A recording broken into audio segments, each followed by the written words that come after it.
وہاں سے کوئی کار جیک ہوا ہے، یعنی گاڑی اغوا ہوئی ہے اور اس میں ایک بچہ بیٹھا ہوا ہے۔ جو اغوا ہوئی تھی گاڑی، اس کا نمبر بتایا جا رہا ہے جو KDJ700F، اور یہ جو گاڑی تھی جس میں ارشد بیٹھے ہوئے تھے یہ KDJ، یہ 200M، وہ 700F ہے، اور KDJ ہے، یہ KDG ہے، J نہیں ہے، اور یہ کیا ہے، یہ 200M ہے۔ اس لیے سوال ہی پیدا نہیں ہوتا کہ اس میں کوئی غلط فہمی والی یا کوئی مسٹیکن آئیڈینٹی والی بات، اگر چیز اس کو کیا جا رہا تھا، اگر اس کو روکا جا رہا تھا تو وہ گاڑی تو یہ تھی ہی نہیں، اور پھر اس کا میک کیا تھا اور اس کا ماڈل کیا تھا، اس کا رنگ کیا تھا، اس حوالے سے میں بات کرنا چاہتا ہوں۔ یہ پہلا حصہ میں نے آپ کے سامنے مکمل کر دیا۔ اب آج یہ دوسری طرف جو سوال کینیا کے اندر سے اٹھ رہے ہیں وہ یہ ہیں کہ کیا گاڑی کو پولیس نے روکنے کی کوشش کی تھی، اور کیا کار سواروں نے ان کی روکنے سے انکار کر دیا تھا اور کار بھگا دی گئی تھی، ایسا کچھ رپورٹ میں نہیں آیا۔ جب کار سوار، یہ پہلا سوال ہے جو کینیا کے اندر سے اٹھ رہا ہے، جس جگہ سے پولیس کی رپورٹ ٹریگر کی گئی ہے، جب کار سواروں نے پولیس پر فائر نہیں کھولا یا انہوں نے باہر ان کے پہلے یہ روکنے کا حکم نہیں مانا، ایسی کوئی بات نہیں ہوئی، کار سواروں نے پولیس پر فائر نہیں کیا، تو ان پر پولیس نے کیوں فائرنگ کر دی؟ روکنے کے لیے پہلے دوسرے ذرائع ہوتے ہیں کہ کسی جگہ اگر آپ نے کوئی ناکہ لگایا ہوا تو آپ کوئی چیز رکھ کے ان کو روکتے ہیں، اور دوسرا یہ ان کو کوئی وارننگ کرتے ہیں۔ پھر پولیس نے گاڑی جب روکنی ہوتی ہے تو ٹائروں کو جو فائر ہوتا ہے وہ ٹائر پہ کیا جاتا ہے تاکہ ڈسیبل کر کے گاڑی کو روکا جا سکے، اور انہوں نے وہ کرنے کے بجائے ایک انڈسکرمنیٹ فائرنگ ایگزیکٹلی وہاں جہاں ارشد شریف بیٹھا ہوا ہے اور جو ڈرائیور ہے اس کو نہیں گولیاں لگ رہی اور فائرنگ ہو رہی ہے اور ارشد شریف کو گولی لگی ہے، اس کے اوپر کہا جا رہا ہے کہ یہ ٹارگٹ کلنگ تھی۔ پھر پولیس نے ڈرائیور کو ڈسیبل نہیں کیا، گاڑی تو ارشد نہیں چلا رہا تھا، جو گاڑی چلا رہا تھا ڈرائیور، اس کو ڈسیبل کرنا چاہیے تھا۔ اگر خدا نخواستہ کوئی ایسی صورتحال ہوتی تو اس کو ڈسیبل کرنے کے بجائے کیوں ارشد شریف کو، یہ دوسری بات ہے جس پہ کینیا کے اندر سے کہا جا رہا ہے کہ یہ ٹارگٹ کلنگ ہے۔ پھر پولیس نے جو گاڑی ہے جس کے بارے میں یہ کہا جا رہا تھا کہ یہ کار جیکنگ ہوئی ہے اور اس کے اندر ایک بچہ بھی موجود ہے، تو دنیا ساری کے اندر اگر کوئی ٹیررسٹ بھی کہیں ہو وہ بچہ یرغمال بنا لے تو اس کے اوپر فائر کرنے کے لیے گلوبل آرڈر ہے LES کو، نہیں کوئی فائر کر سکتا، اس کو بچوں کو بچانا ہے۔ ایک انسیڈنٹ ہوا تھا رشیا کے اندر، اس میں بہت سارے بچے جو تھے وہ بیچارے بے گناہ جان سے گئے، اور یہ انہوں نے اگر جو چھینی ہوئی گاڑی تھی، فرض کیا جائے کہ انہوں نے چھینی ہوئی گاڑی روکنے کے لیے کوئی وہاں پہ تیاری کی ہوئی تھی، تو یہ بھی غلط ثابت ہو گیا۔ اچھا، پھر یہ کیسے ہو سکتا ہے کہ جو گاڑی جس میں بچہ تھا وہ گاڑی اگر اس کا KDG ہے، 200M ہے ایک گاڑی، اور دوسری جو بچہ جس میں کہتے ہیں جی وہ KDGA 700F ہے، تو غلط فہمی کیسے ہو سکتی ہے یہ دونوں گاڑیاں؟ پھر جو خاص بات تھی وہ یہ تھی کہ جو گاڑی چھینی گئی تھی اس کا رنگ کیا تھا، ڈسکرپشن ہوتی ہے، جن سے چھینی گئی ان کو تو پتا ہوگا ماڈل کیا تھا، کہ یعنی میک کیا تھا، یعنی یہ بھی آپ لگا لیجئے کہ وہ گاڑی کیا SUV تھی یا وہ کوئی عام ویکولر کارز جس طرح سے ہوتی ہیں وہ تھی، اس کا سائز کیا تھا۔ SUV کا مطلب بڑی جیپ جس کو کہتے ہیں، امریکہ میں ان کو ٹرکس کہا جاتا ہے۔ اب آ جائیے دوسرے پہ۔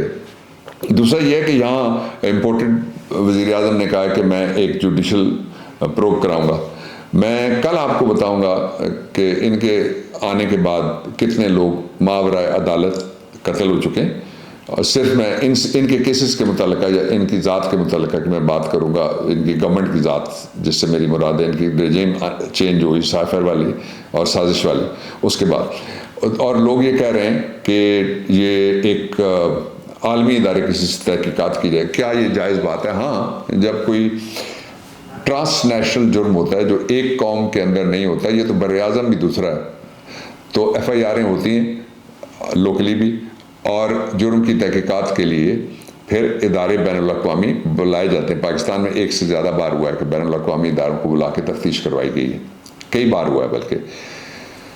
کون سے ادارے کر سکتے ہیں؟ دا بیسٹ از کہ UN سے رابطہ کروایا جائے۔ دوسرا دا بیسٹ از کہ وہ ادارے جو انڈیپینڈنٹ ہیں، جس طرح UN کے ریپٹیئرس وہ انڈیپینڈنٹ ہوتے ہیں، ایمنسٹی انٹرنیشنل کے لوگ اگر شامل ہو جائیں وہ انڈیپینڈنٹ ہوتے ہیں، گلوبل واچ ہیومن رائٹس کا جو ہے اس کے لوگ اگر شامل ہو جائیں تو وہ انڈیپینڈنٹ ہوتے ہیں. اس کے علاوہ بھی بہت سارے لوگ ہیں جو انڈیپینڈنٹ انویسٹیگیشن کے ماہر ہیں. آخری بات میں آپ سے یہ کرنا چاہتا ہوں, بڑے دکھ دل کے ساتھ میں کرنا چاہتا ہوں کہ مفرور باپ اور اس کی مفرور بیٹی, ان کی بریت کو آپ سیریس نہ لیں. جو ہی انشاءاللہ گورنمنٹ بدلے گی تو یہ لا اٹھ جائے گا, اور وہ جو ثبوت پڑے ہیں وہ سارے وہ آگ لگائیں تو تب بھی اس کے باوجود وہ ثبوت موجود رہیں گے, اور ان ثبوتوں پہ مقدمہ ضرور چلے گا. That is what the resolve of Imran Khan is. تو یہ اس نے ٹویٹ کی اور شہادت کا مذاق اڑایا. کل میں ان کے گھر گیا, میں آپ کو پوری بات نہیں بتا سکا. میں نے اپنی زندگی میں اپنی والدہ کے علاوہ کبھی کسی خاتون کے پاؤں نہیں چھوئے. میں نے جب وہ ماں دیکھیں, میرے والد صاحب 13 رمضان شریف 1976 I was a ten ager فوت ہو گئے تھے. I was brought up by my great very brave, اور بہت ان کو زمانے کی سمجھ تھی. اماں جی میرے زیب النساء بیگم ان کا نام تھا, والد میرے ملک علی حیدر. تو مجھے جس کو وہ شعر بھی نہیں پڑھا جائے گا مجھ سے, لیکن میاں محمد بخش صاحب کھڑی شریف والے نے کہا ہوا ہے کہ درد پرانے جاگے. تو میں نے اپنی والدہ کے علاوہ جس خاتون کے کل پاؤں چھوئے اور میرے آگے ہاتھ چھوڑ کے کھڑی ہو گئی, کہنے لگی ہاتھ جوڑ کے کہ آپ مجھے گناہگار نہ کریں, کہ ان کے گھر میں فاتحہ لینے والا کوئی نہیں ہے. شاباش ہے ان پیئرز کو جو جرنلسٹ ہیں وہاں پہ کھڑے ہو کے بیٹھ کے لوگوں کو ریسیو کر رہے ہیں, فاتحہ کر رہے ہیں. شرم کہاں, انسانیت کہاں, لحاظ کہاں, حیا کہاں, وفا کہاں وطن سے, کسی شہید کی عزت کہاں. ایسے جسد میں جہاں اول و آخر باپ نے کوئی کام پوری زندگی نہیں کیا, عیاشی کی زندگی گزار رہا ہے. بیٹی کوئی ہنر نہیں جانتی, عیاشی کی زندگی گزار رہا ہے. نسلیں بھی پل رہی ہیں. ظاہر ہے جو لقمہ حرام کا ہو وہ اندر وہ خرابیاں پیدا کر دیتا ہے جن سے ایسے ہرزہ سرائی والے شہادتوں پہ اور لوگوں کے غموں پہ افسوس کرنے کے بجائے یہ لفظ نکلتے ہیں. جالب نے کہا تھا خاک میں مل گئے نگینے لوگ,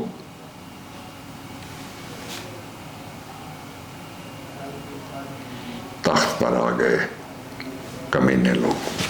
پاکستان زندہ باد.